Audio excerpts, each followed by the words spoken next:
And you're on.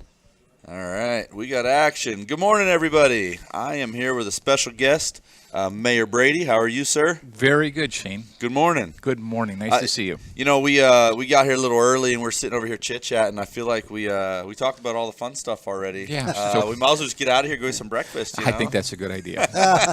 No, don't do it. So we were talking a little bit earlier about a lot of subjects, but one of the things we talked about, obviously, with the recent election just happening, wrapping up to probably for a couple days, right? We don't seem to do any elections easy anymore. So No. I was kind of wondering what's it been like being in the public, the government eye here. You worked in parks for a long time before this. What's it been like watching the evolution of the political scene the last few years? No. Well, Or over many years, if that's how far back you track it. I was not politically active before I came to Arizona, but ever since I've been here, yes, I've watched it change substantially. But Arizona is definitely a very red state.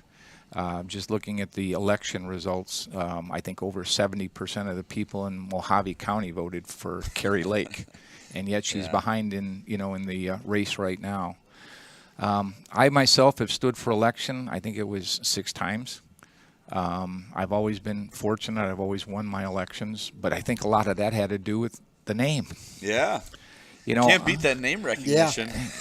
And it always helped, when he was in the Super Bowl. So, Well, unfortunately, not being a Patriots fan, old Tommy Brady's been in the Super Bowl more times than I care to admit. yeah, So. absolutely. No, and I think one of the last times that I ran, there were 11,118 people who voted, and I won by 275 votes. And I often wondered, was that 275 men that didn't know either of us and just filled in the blank for the Very name? possibly they just see Tom Brady and react. Of course, the flip side might be you may have lost some voters. Yeah, He beat enough of these teams that he had angry fans out there. I'm not voting for that damn Tom Brady. There's some times after. I'm a Pittsburgh guy. I'm from the area, and so they never lost to Tom Brady in the Super Bowl, but they lost him in the AFC Championship game a bunch of times. And so there were whole seasons where I just sat there and went, God dang Tom Brady. But we were talking about some of these things, and I was just curious. Obviously, you've been doing this for a while. Did you have a moment that stood out to you that was surprising or more challenging than you thought over your 10 years as mayor here? Oh, well, yeah, obviously the hardest thing was COVID, without a doubt. I kind of expected that I would see an economic downturn in the time that I was the mayor, and that didn't happen. I expect that will probably come in the next decade or shorter. But I did not expect COVID, and that was without a doubt the most troubling and fearful time in my life. We didn't know anything about COVID. But I knew that in the Kingman Nursing Home, we had several people who were dying. In Joshua Springs Nursing Home, we had several people who were dying. And we weren't getting any information from the World Health Organization, the Centers for Disease Control. Hell, I was getting more information by watching the mayor of New York City every morning. But it was a very, very troubling time for me. And now looking back on it, I don't regret the decisions that I made, but if I had to make those decisions over again, they probably would have been different. So it's really interesting that you say that, because I think we're all in the same boat in where there wasn't a lot of obviously it was a new thing, right? It was a novel coronavirus for a reason. It was new, but it was the first time we'd ever seen anything like it. And a lot of the information that you had to go find yourself. What was the process like? When you were making those decisions, did you consult with the city council? Did you sit down with the city manager? Did you consult with the doctors at the hospital? What was the process when you had to make some of those tough choices? Well, we were in constant communication with the county health department. We had daily briefings from them. We were getting updates from the hospital. And the hospital was one of the most important things. We were looking to see how they were handling the increases and the influx of people going in and whether they could handle it. I know one guy who early in the process got COVID, and he ended up being on a ventilator and transferred to Phoenix area, and he was on that ventilator for 3 months. He lived, he survived, but those are the kinds of things that we didn't know that our hospital could handle it. So when it came time to, putting the screws out there, we didn't want our hospital being overrun and telling somebody, go home and die. Yeah. So. Well, my mother worked at the hospital, and so I kind of got in. My mom had a bout with corona, and it was real bad. She was hospitalized for a couple weeks, and and I think I got it a couple times, and it blipped over me in 2 days. Yeah. And so I didn't know. I mean, I tried to sparingly go visit my mother and this and that, and she was obviously very concerned. And I remember the hospital was building auxiliary places for more people and this and that, and it seems like it was a lifetime ago, and it was 2 years ago. It was 2 years ago. Yeah, how times change. Yeah, times change, and obviously we can all look back in hindsight, but it was definitely a tough time, and I was really surprised to hear you say that I think your next toughest thing you dealt with was first pitches at Little League. You went from a worldwide pandemic to throwing one in the dirt in Little League. That was number 2. Well, in my younger days, I was an athlete, and I have no trouble throwing a strike. But so I was always asked to go out and throw the first pitch for Little League. And for the first, 3 or 4 years, I was throwing strikes. It was no big deal. But then when they opened up a baseball field and I had to throw off of a mound in my late 60s, and the ground was not level underneath my feet, and I knew that, my mind kind of took over instead of my arm, and I threw one in the dirt, probably 5 feet in front of it. Wild pitch, huh? Yeah. So and then after that, the next year, I got the yips. And it's like, okay. So maybe I saw that one because they let me throw out a first pitch either last year or the year before, and I sailed mine. So I threw it over the kid's head. And so if you ever been down to Little League Field, Boyd City Little League, they have all the tables set up with the hats and the things they have that come introduce the kids. And I was lucky there weren't any people back there because I would have drilled a board member, and they would have not invited me back. So yeah, you blame the catcher on that one though. Yeah, well, listen, I feel like that kid should have caught that ball.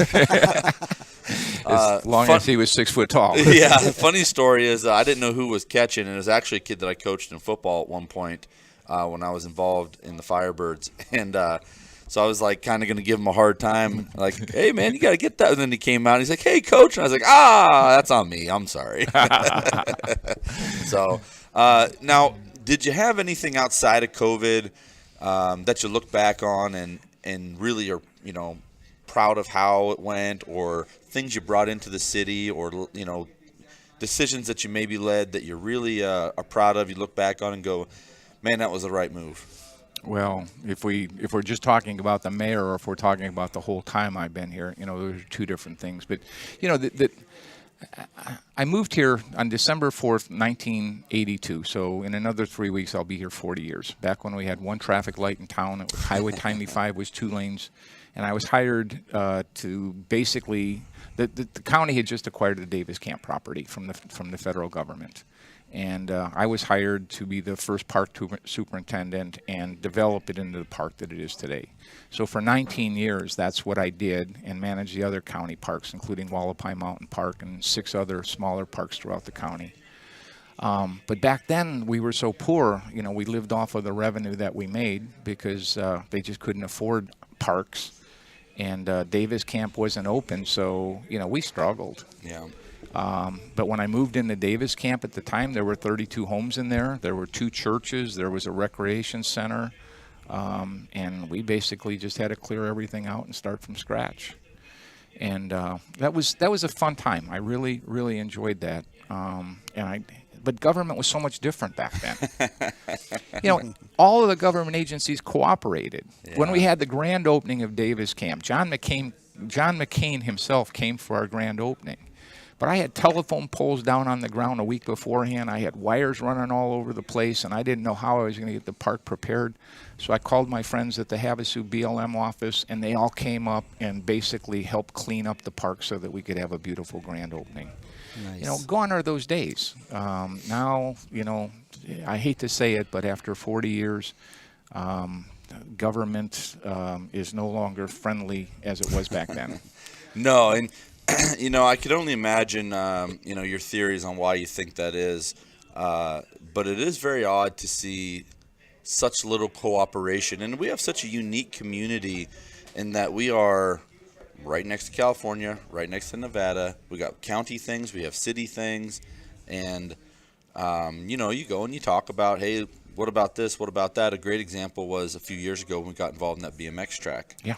And someone owned this, and then someone else had to approve that, and then I'll tell you a testament to the city. The city was trying hard to just get some support for it, get it back going, and we talked about moving the track and this and that, and it was like pulling teeth to get everyone on the same page. So I can only imagine what it takes to get something like that going. Well, if you're talking about the BMX track, I bulldozed it. Yeah. No, that when I went to work for the county, there was a BMX track there that had sat idle for years, and it was basically an eyesore, and it was dangerous. So I basically bulldozed it. And then several years later, Gail, I forget her last name, and two people. I can't remember their names. It was like 30 years ago, but they came forward and said, we want to resurrect the track. So our Kiwanis Club donated $4,000 to help get it started, and Galen Wood and Barb Davis, they were the two women who wanted to resurrect the track. So, I got involved in that until the city incorporated, and then we turned over all the land to the city to take care of it. Yeah. As a matter of fact, it's interesting because I'll go through some of the files now as the mayor, and I find my signature on some of the paperwork. Yeah, that's got to be a little bit of a full circle thing for you, So, Jeff was showing me a picture earlier. If you have that available, Jeff, you guys made quite the splash at the parade the other day. I'd love to hear a little bit of the story about how you put this together. And I have to keep correcting myself because I keep wanting to say tank, but that is a howitzer. If you were in the artillery, you would be chastised if you called it a tank. You can't call it that. In all fairness, I refer to a lot of things as tanks. I refer to my son as a tank occasionally, large dogs, Your truck? large vehicles, pretty much anything with impressive size and stature I call a tank. So tell me a little bit about why you're riding a howitzer down the road here. All right, well, first off, let me say this is a M109A5 howitzer. Wow. There were several variations of the howitzer. Let me tell you the history on the howitzer. Basically, the howitzer was a ground-mounted, transportable trailer-type thing. You would tow it, and the military said it put their crew in jeopardy because now they're stationary and the enemy can zoom in on them. So back in the 60s, they said, let's mount it, and so they could move it. So the original M109 is a 155 millimeter howitzer, and it moves. It has a range of approximately 17 miles as opposed to a tank, which is more, what you see is what you get. And it could actually go over 30 miles with assisted propulsion. So that's what it is. I've been trying for years to get something out at our Veterans Memorial Park. Anybody who's been there, and if you haven't been there, I would highly suggest that you go there. We've got a Medal of Honor rotunda, we've got an eternal flame, and we've got several monuments that represent different organizations and branches of the service. But at the very end of the peninsula, we've had a big round area circled by a walkway, just waiting for a big piece of equipment to go in there. So for the last 5 years, I've been trying to get one. And what I found in all of my efforts is the military doesn't do this anymore. They destroy anything in firepower demonstrations rather than putting it up for the public to see through a donation program. Anyway, this howitzer was given to Joe Arpaio, Sheriff of Maricopa County. Legendary Sheriff Joe. Legendary Sheriff Joe. And on the side of it, he said, Sheriff Joe Arpaio, War on Drugs. It was painted black. It was beautiful. It was trailer mounted. And the federal government did an inventory of all of the military equipment that Sheriff Arpaio got and found several M16s were missing and not accounted for. And they found that this did not meet the purpose of what it was intended to do. So they pulled all of Joe Arpaio's equipment back. This one was pulled, and Sheriff Penzone, who followed him, this thing was trailer mounted, and it never got off the trailer from the day he got it. and the tires were all going flat, and it was going to cost several $1,000s to replace it. So Sheriff Penzone said, "Get this thing out of here," and the Army National Guard in Phoenix came and got it, where it's been sitting in their yard for 5 years.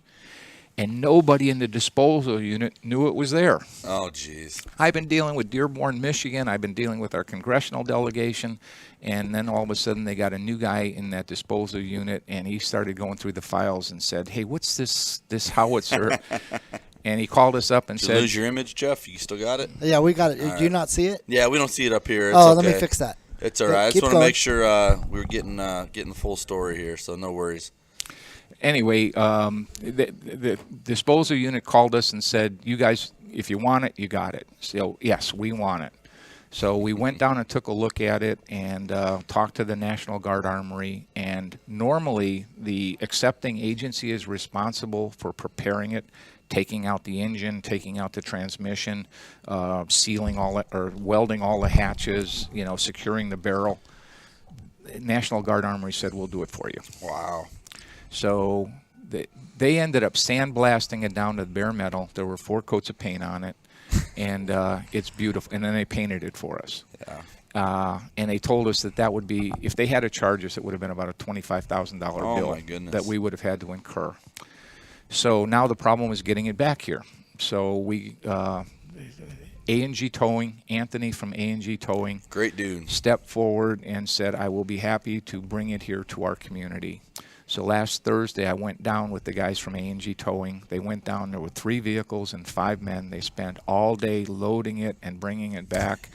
Wow. Did he know what he was getting into when he volunteered for that? No, he knew exactly. No, he knew exactly what. I mean, he just stepped forward and he's a great guy. He, we work with him a lot at the dealership, and I just see him out and about. We actually see each other out on the water every once in a while, and he's just a great guy. So very cool. He has just been so wonderful throughout this whole thing. So we brought it back on Thursday of last week in the rain, and we wanted to present it to the community in the Veterans Day Parade on Saturday. So on Saturday, we pulled it behind the big lots, the loading area behind it, and kind of surprised the whole community. They didn't know that it was going to be in the parade. Do you love it when a plan comes together? Yeah, it was beautiful. So this is a picture of me and the vice mayor, the mayor-elect, riding on it through the parade.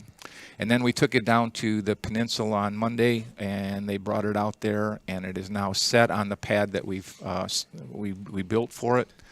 But now we've got to recreate the peninsula because we had to basically secure the road to get out there because carrying something that heavy out there could have been difficult with the conditions that we had. So it'll probably be another month or so before we actually have some sort of dedication ceremony. Yeah. Well, we look forward to that. Christy went out and did a real cool spotlight out there with Dave in that area and hit all those parks. And it was one of the most popular ones we did. And so many people. So I'll tell you, there was like 2 camps. It was, "Oh, wow, we love that thing. Thank you for featuring it." And it was, "What is that? Where is that? Is that here in town?" And so, it was a lot of fun. That's one of the fun things that we get to do is put a spotlight on things for That's people. great. But it went over really well, and Dave did a great job, giving us a tour around there. So Dave's a homegrown guy, so he's probably got some good stories. I'll have to get him back on here one of these days and get him out here telling us a little bit how that all came together. And once you're good and retired, you're staying retired, right? You're not pulling a Tom Brady on us. No, I'm not doing that. He might. I told Jeff I'd keep my Tom Brady jokes to a minimum for this interview. No, no deflated footballs, no scandals, none of that stuff. Well, so Shane's a big football fan, so he knows everything goes he knows back. all Everything the goes ins back and to outs. football for me. Yeah. So I'm a junkie about it. So we just had Community Achievement Awards. Yeah. Now, obviously, I think we all agree that's one of the best events in town. I think it's a wonderful event. More often than not, I feel like we spend time featuring other people. But you were a recipient. How many times have you been a recipient of an award at the Community Achievement Awards? Never. Until this week, Until this last week here. So, Right. tell me a little bit about what did they award you with? I was honored to be awarded Citizen of the Year. which was the highest honor that they have at the Community Achievement Awards. And I'm very grateful, and I'm humbled, and I know so many other people that are equally deserving of it, but fortunately this year I was chosen. Yeah.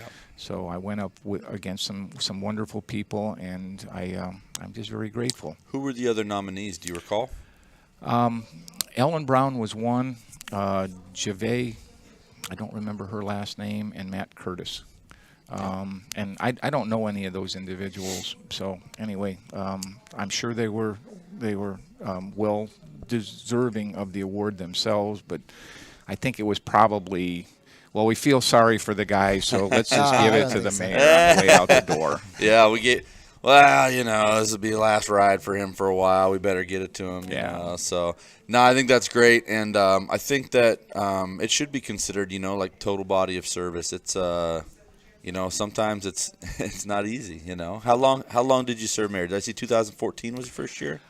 I've served 2 4-year terms, and I can continue to serve. Some people say I'm term limited. That's not true. I believe in term limits, and I think 8 years in any one position like this is long enough. Yeah, no, I think that's best. We look at some of these folks who have been in the same position for 30 years, and it doesn't seem to be going well. So, and no comment. No comment. Sorry if anyone's out there watching in 30 years.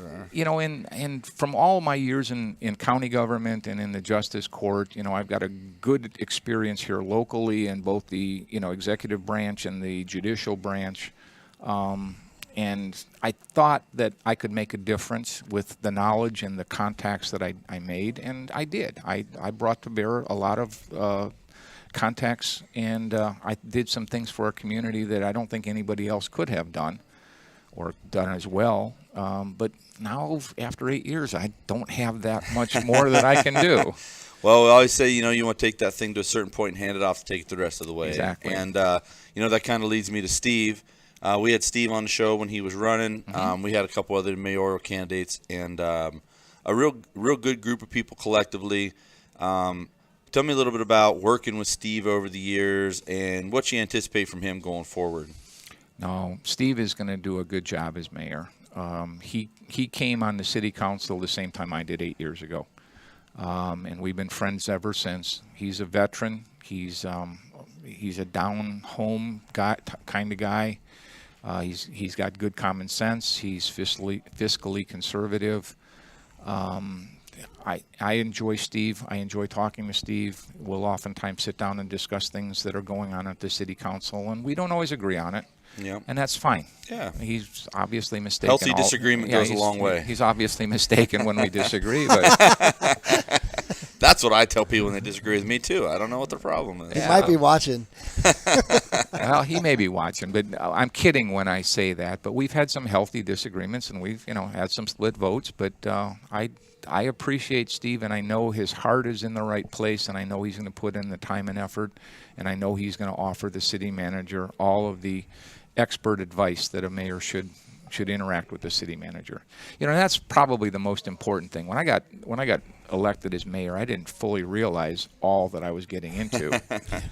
I thought I was going to just lead city council meetings and be one of 7 votes. But what I learned is that you interact with the city manager on a very frequent basis. Toby will often come into my office, and we'll sit down for an hour or 2 hours and just talk about what's going on in the city or where we want to go with the city. Or if I come up with an idea, it's like, Toby, let's talk about this. And that's where the mayor really shines on, is the relationship he has with our city manager. And right now, we've got a terrific city manager. Toby Cotter has been here for going, I think, on 11 years or 12 years now, and he's done a terrific job. He's a good, common sense type of guy. He's very personable. And unlike me, he has a memory like an elephant. I'm just absolutely amazed that he can just spout off the names of every business owner in town. Yeah, no, he does a great job. He does a great job. We have done a few projects with Toby, and I myself have done a couple, and he amazes me with what he can create. I'm sure that a city manager has far more things other than, but he'll take an idea and create the reality of it, and that's something that someone like me, Christy will tell you, I get a lot of wild ideas, but I need help putting them together. And Toby does a great job. So he's actually been helping me with some things around the high school lately. And I thought these were year-long projects, or maybe next year we can get this going. And he's gotten the ball rolling a couple, just out of making a couple phone calls and knowing the right people and helping out. And it's been really impressive, to be honest. And I don't know how he gets it done. My office is next to his, and he's just on the go constantly. I swear he's on the job 12 hours a day, 7 days a week. He's just really impressive, and we're very fortunate in Bullhead City to have him as our city I know manager. he answers my texts at odd hours, so I appreciate that. That goes a long way for me, Yeah. So, I have my Findlay job, and then my football season just ended. I coach my son's football team.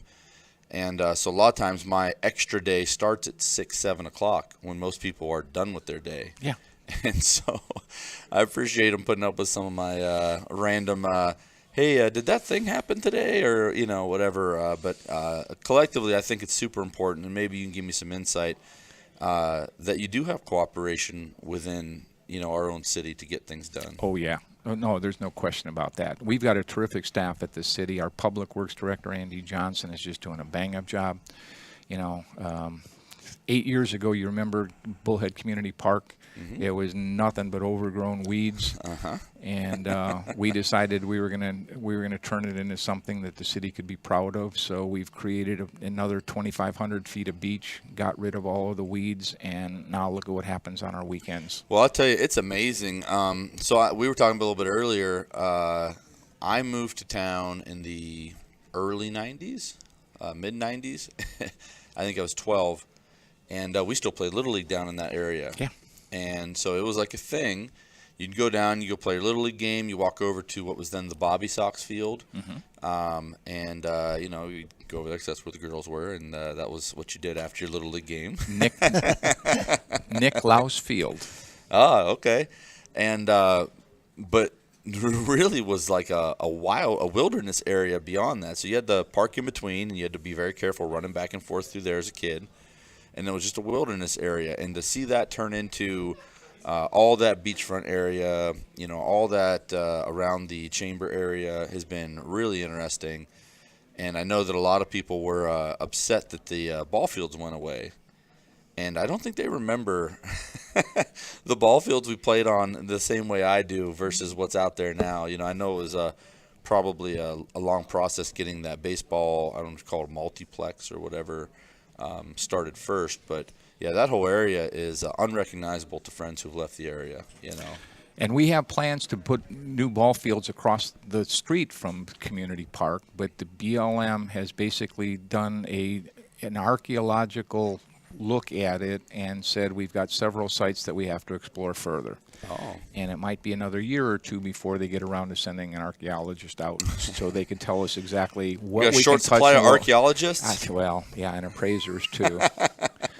That doesn't surprise me one bit. So anyway, now we were looking at the sites that they told us to stay away from, and we're trying to, build a master plan around them. So it's one of those things. So now, how about the bridge project? How hard was that for the city to help? I know that it was happening, wasn't happening, wasn't happening. Was that something that we really had to fight for, or was that happening? And I mean, tell me a little bit about that process. Well, that bridge process goes back 21 years. It was actually started in 2001.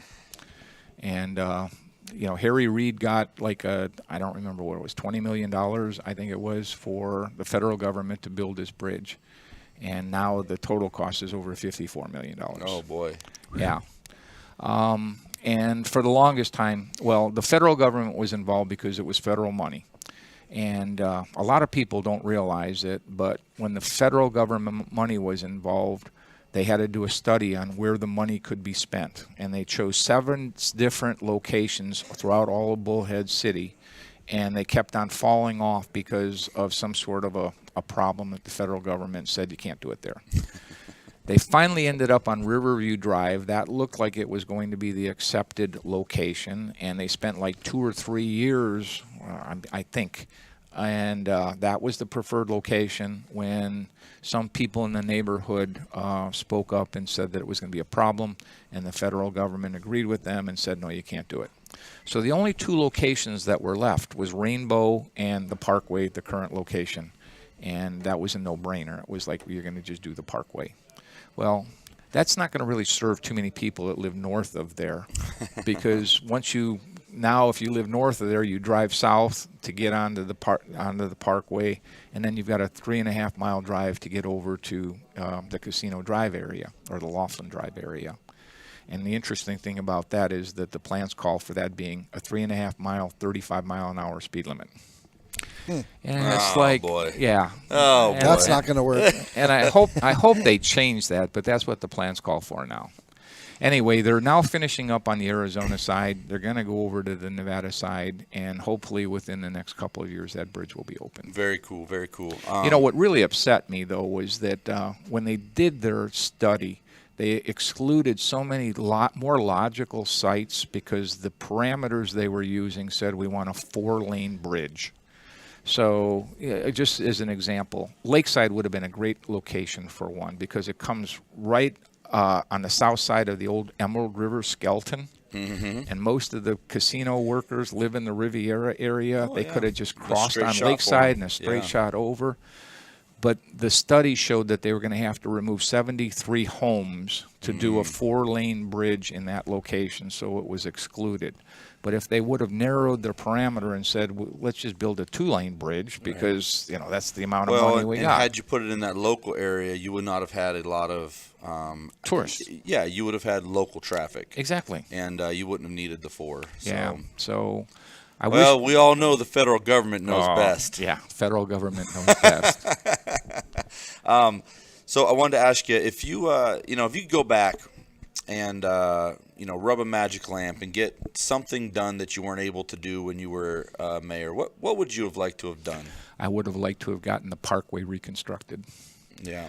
When I first got here, we knew that the Parkway was in bad shape. It was built by developers through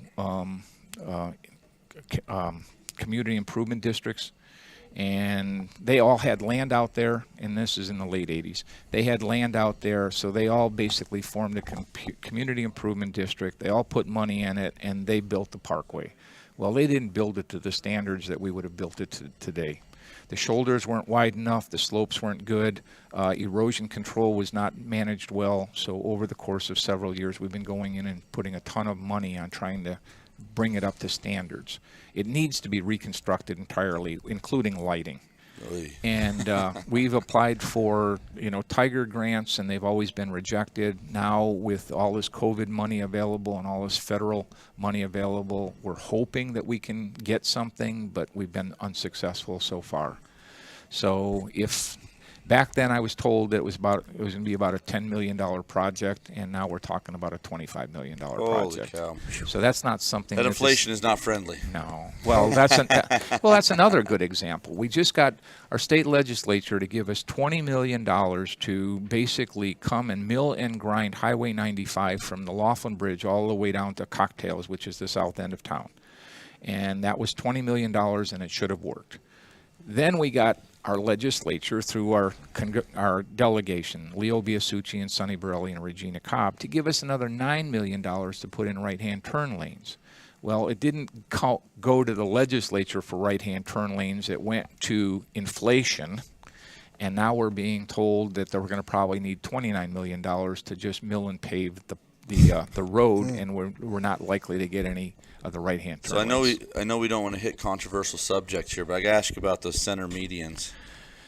Oh boy! Listen, I'll be honest. I've probably vented about them on this show a half dozen times because it's like pulling teeth to get in here sometimes, And I know it's not just in Bullhead City, but I'd love to hear your thought on that. The State Transportation Board had a meeting in Lake Havasu City last month, and I sat next to our new district engineer, and I vented on him about our medians. All right, well then let's go. Let's talk about it.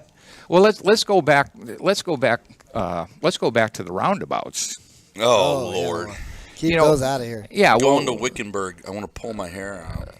The ADOT wanted to put a roundabout at Aztec and wanted to put another one at Camp Mojave. Now, that's outside the city limits, and I shouldn't get involved in county business. And they also wanted to do medians throughout the whole town, through all of Bullhead City and through all the way down the valley. Well, I did not want to do the roundabouts because that location is a terrible location for it. I believe in roundabouts, don't get me wrong.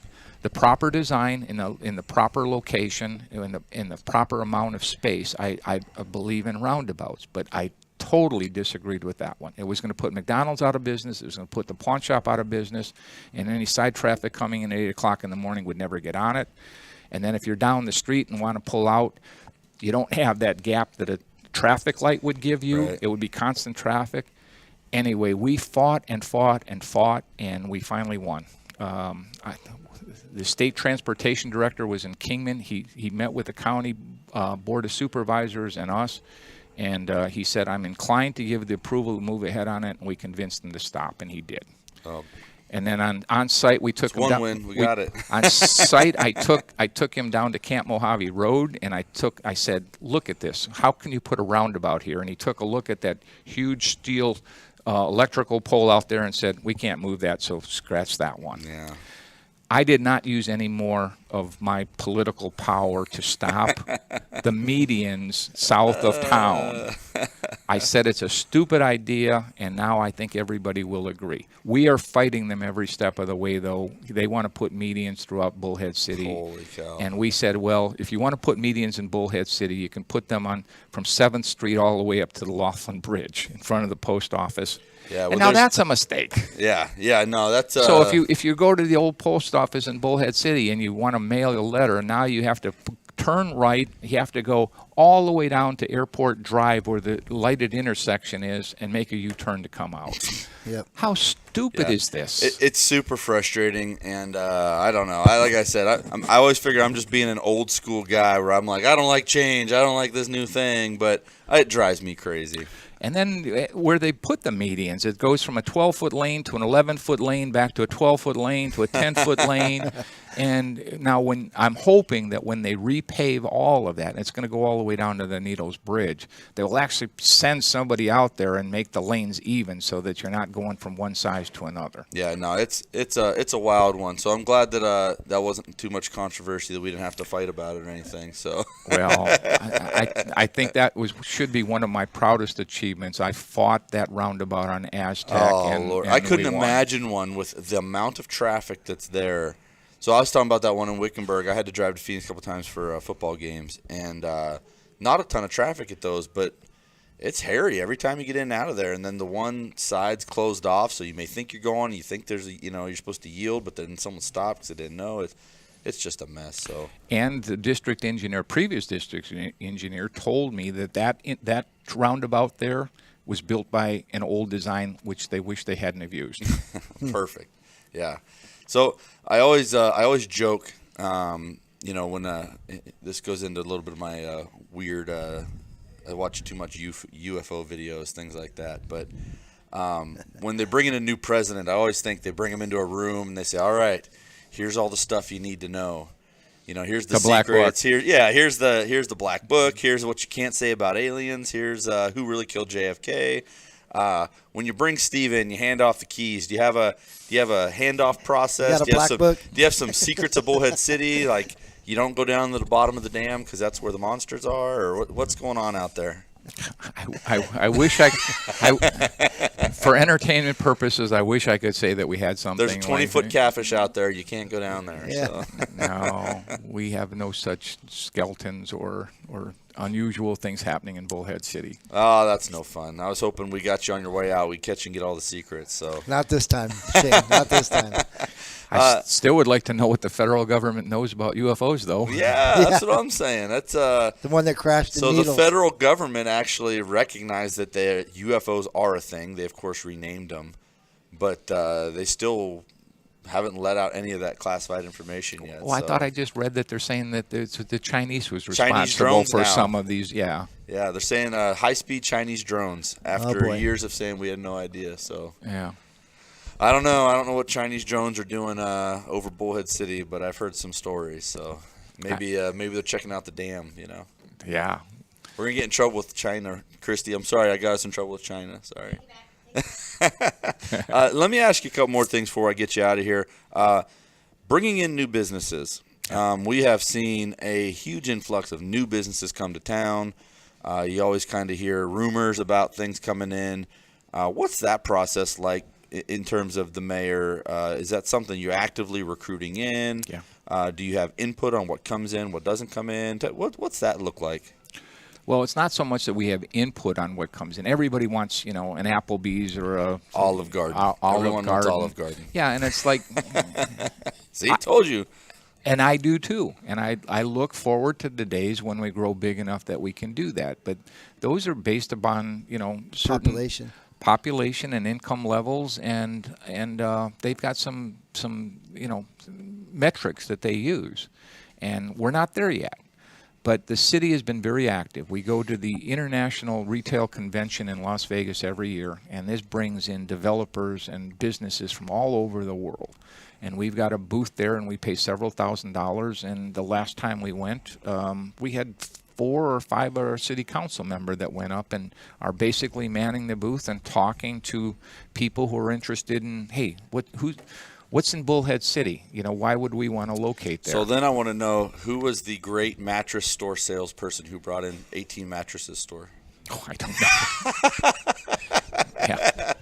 Someone on that city council's got an investment in Big Mattress or something, right? Yeah, and it's like, how many mattresses? Toby, we don't need more mattress stores, man. How many mattress stores and tire shops and Mexican restaurants do we need? Oh, apparently a few more, because they are just pouring in. So that's always the joke, Oh, hey, what's that new building? They're building one down by what used to be Woody's. It's a gas station mart down by Target. It's a sandwich, I believe it's a Oh, yeah. Jimmy John's? Jimmy John's? Yeah. And that was the joke, is it's a competing mattress store for the mattress store across the street, so. Anyway, we go to those conventions, and we've been going for the past several years. And then there's another one, was in Los Angeles. I went to that a couple years ago. Now they've moved it to San Diego. And I didn't go to that. Toby and Sheila went to that one. But we're not too keen on going back there again because it's so much smaller. But we get an awful lot of activity at our booth, a lot of activity. Well, part of the reason is because we've got a sign up there and says, get your signed Tom Brady autographed football. Nice. So I've got a little That's foam gonna football. Be tough to follow I got little Steve. foam footballs that I sign and give them a certificate of authenticity. We need one of those. That's great. We'll do a after the football season. We'll do a Tom Brady signing at the dealership, and we'll have all these fans show up and then trick them. Yeah. So. But to go on with the story, Toby now tells me that he's getting calls from developers that says, we've been watching you guys for a long time, and you've never really met our metrics, but now we are interested in Bullhead City. So I think we're now on the cusp of the explosion that we're going to see. Exciting. I think we're going to see more hotels come in.